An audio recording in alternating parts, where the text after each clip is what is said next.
Salut, c'est Paul et aujourd'hui on va parler d'un nouveau manga chez Kana, Darwin's Incident.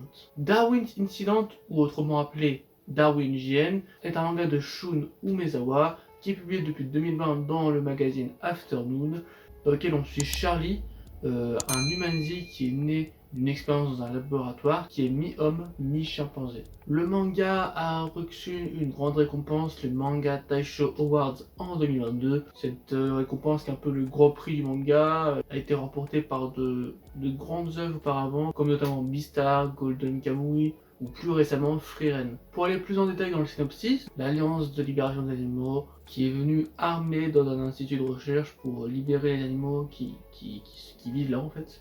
Donc voilà, confiés armés directement, et ils vont retrouver la mère de Charlie, une chimpanzé qui au bord de l'agonie, mais qui a l'air d'être enceinte. Et donc ils vont aller dans un laboratoire et va naître Charlie, qui est donc, comme je l'ai dit, un humanzi. C'est une espèce unique en son genre. Malgré son physique qui ressemble beaucoup plus à un chimpanzé, Charlie porte des vêtements et est doté de paroles. Et a donc un peu en fait les deux côtés un peu positifs de son espèce, c'est-à-dire qu'il a une intelligence supérieure aux humains et il a une force égale aux animaux. Donc ça permet d'avoir quelqu'un de très intelligent, de très fort, et cette particularité des gens de la recherche. Et donc on va retrouver Charlie des années plus tard.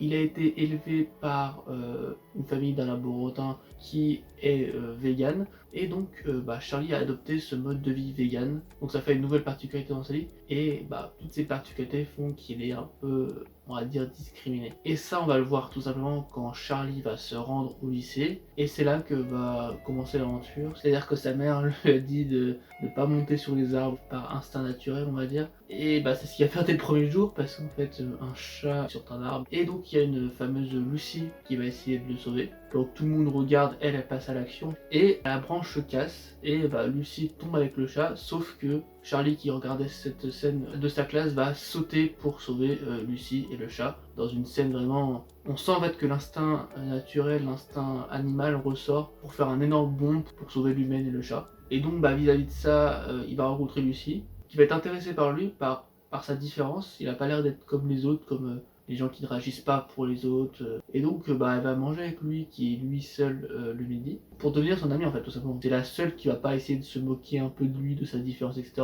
Elle va juste lui parler comme si c'était un humain, quoi. Elle va évidemment demander des questions sur l'humanzi, ce qu'il est, mais elle va toujours rester gentille en fait, tout simplement. Et durant ces quelques scènes de cantine, on va croiser une autre personne, un élève qui lui est un peu l'inverse de Lucie, c'est-à-dire que il a pas un comportement méchant en fait avec Charlie.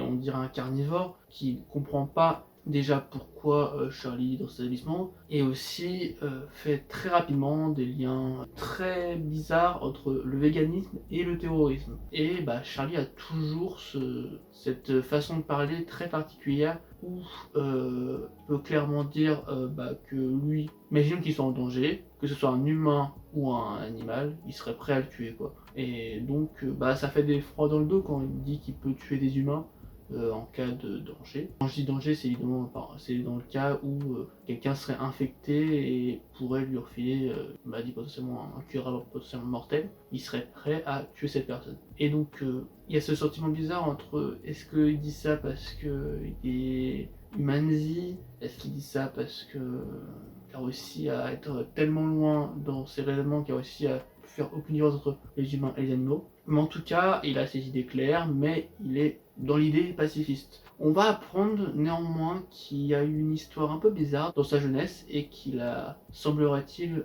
blessé des humains. Donc on sait pas trop si c'est vrai ou c'est pas vrai.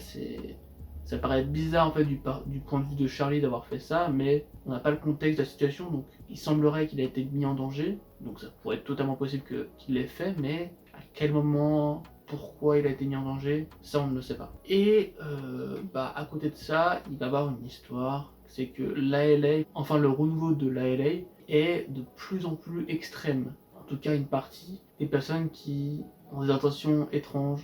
On dirait qu'ils essayent, c'est très bizarre, on ne sait pas s'ils veulent profiter du raisonnement de la LA pour faire des activités étranges, ou c'est juste vraiment par passion, par les thèmes de LA qu'ils font ça. En tout cas, ce qu'ils vont faire, ça c'est sûr, c'est exploser un restaurant où et manger de la viande. Adultes, enfants, tous les personnes du restaurant y passent. Et c'est un message extrêmement fort parce que vu qu'ils sont au nom de la LA, ils sont supposés extrémistes véganistes. Et ça va résonner sur le lycée et notamment sur Charlie, qui avait déjà dit qu'il pouvait tuer des humains et qui était vegan. Donc évidemment, le même mec revient de façon encore plus énervée parce qu'il fait toujours le lien bête entre Charlie est terroriste. Et en dehors de ça, Charlie a toujours cette manière particulière de s'exprimer. Quand je dis particulière, c'est qu'elle est très soutenue, elle est très développée par rapport à un élève normal de sa classe, quoi.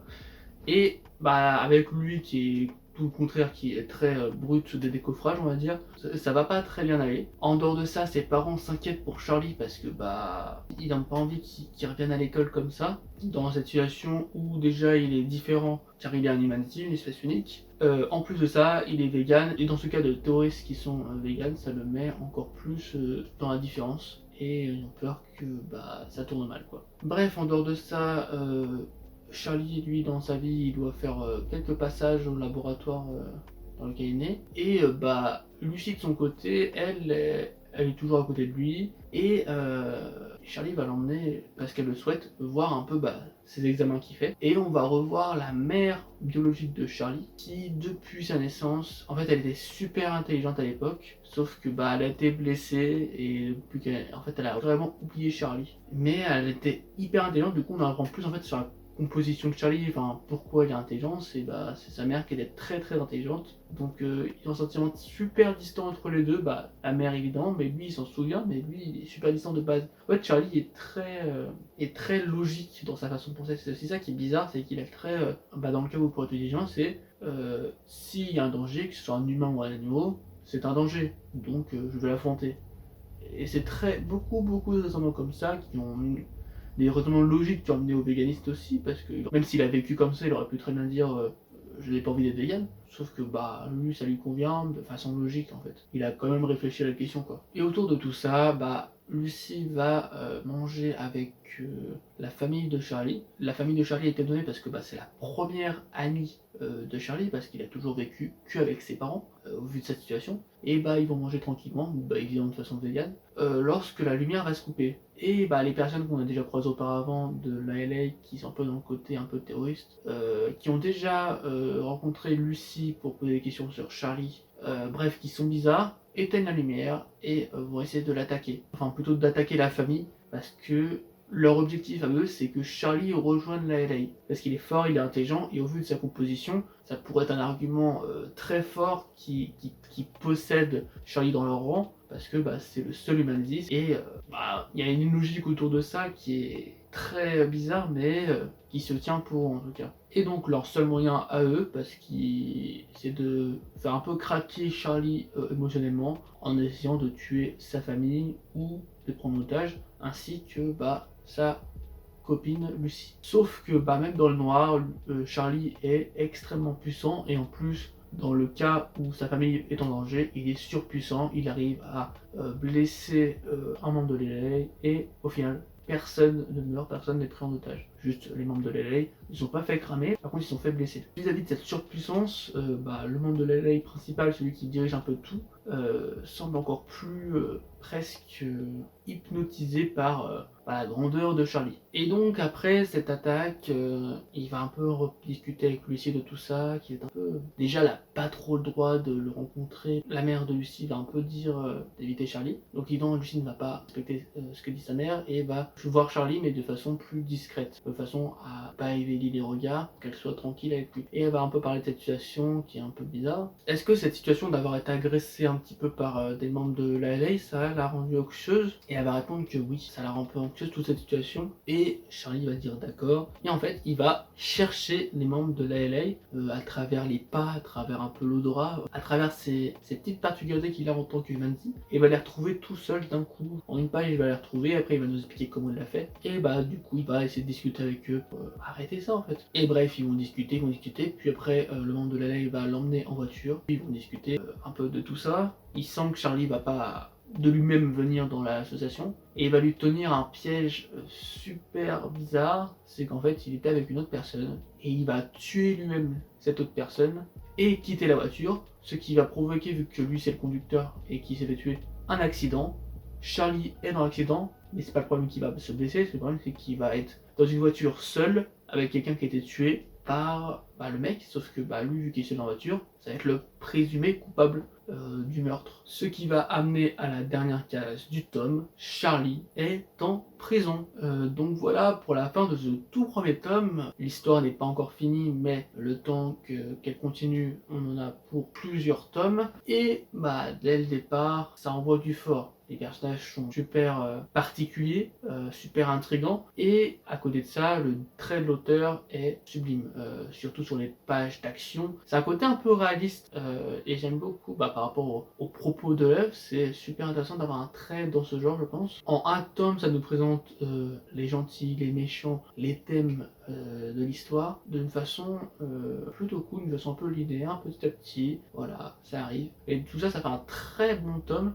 J'avais découvert cette œuvre à travers ces différentes pages couleurs, j'étais tombé dessus, puis après il est sorti chez Kana, donc je suis rué dessus, et franchement c'est dans mes attentes, voire mieux. J'attends de voir ce que ça va donner, mais j'ai très hâte. Et ce tome 1, c'est un des mes tomes 1 préférés de tout ce que j'ai lu, parce qu'il y a une particularité, et je pense que ce soit via le thème, via le synopsis, via le trait d'auteur et via les propos qui sont racontés, je pense que tout ça mélangé, ça va faire une très bonne œuvre. Je pense que ça va plus se faire dans les 15 tomes, mais peut-être que ça va faire plus, j'en sais rien. Mais j'ai hâte de voir ce que ça va donner, parce que le thème est tellement particulier que ça en devient une œuvre unique, comme Charlie qui est lui aussi unique. Bref, j'espère que je vous ai un peu donné envie d'aller lire Darwin's Incident. C'est disponible chez Kana, et j'espère que la suite sera aussi excellente que ce tome 1, qui vraiment a son style, a sa particularité et est très prometteur. Voilà, j'espère que cette vidéo vous a plu. Si c'est le cas, n'hésitez pas à liker, commenter, partager. Je vous donne également mes sur différents réseaux sociaux, le lien est dans la description. Sur ce, je vous souhaite une bonne journée, une bonne soirée. C'était Paul, salut.